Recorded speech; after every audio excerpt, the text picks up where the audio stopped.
Right. We are with Rob Dam. He's going to talk about Retrotec in the Netherlands, in Europe. So Retrotec is the manufacturer of blower door equipment like we have right here.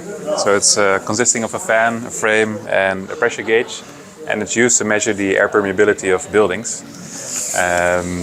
And then we're manufacturing it in the US, and we have our office in the Netherlands to basically sell the equipment within Europe.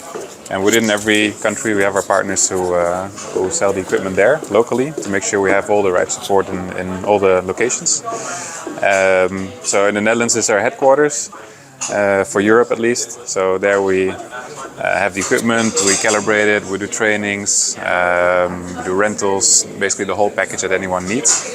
And then within Europe we have all the partners, and one of them is in Greece now to make sure that we can support everyone in Greece who wants to do air tightness tests. Perfect. How's the market in the Netherlands? Do you believe that there is a future for the market in Greece? Yeah, definitely. I mean, in the Netherlands the market is growing and it really relies on local regulations. It's been a strong market for a while already, but there's new regulations coming up where the contractors have to prove the quality of their building, for instance, and that really helps to drive forward the number of air tightness tests that are being done. We see differences in a lot of countries in Europe.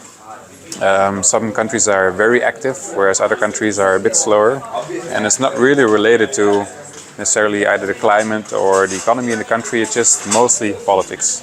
So any country that's really moving forward on their energy performance schedule or the agenda, those are the countries that are doing well.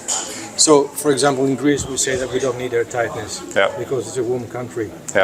Do you have any experience of other similar warm countries that promote air tightness due to the politics, or the people or the market request blower tests? Yeah, definitely. I mean, in the whole Mediterranean area we see that some countries are more ahead than others. On average the requirements are a bit lower. That's due to mostly, again, the politics. If there is a warmer climate, you still have fluctuations in temperature, so maybe on average it's a nice temperature, but then you still have especially the warmer days where you want to cool your building and keep the warm outside air out. Those are especially the countries where you want to focus on the air tightness. There's a reason for mold and moisture, of course, but apart from that, it takes more energy to cool a building than it takes to heat it. So especially in the countries where you want to cool the building, that's where the air tightness matters even more. Exactly. So could you please show us a little bit of your machine? I will bring the camera closer. Yeah, sure. So you can explain us a little bit. Yeah. Okay, so how does it work? So for any building, you basically open a door, typically the front door. You put the frame in there, which is an aluminum frame that expands to pretty much any door size. There's a cloth in there, and then we put a fan in there, and the fan is used to pressurize the building or depressurize it. And by pressurizing the building, what we do with the pressure gauge is measuring how much pressure we get in the building and how much pressure we have in the fan. Based on those numbers, we know how much air we're blowing in and how much air is also going out somewhere else. And this tells us how much leakage we have.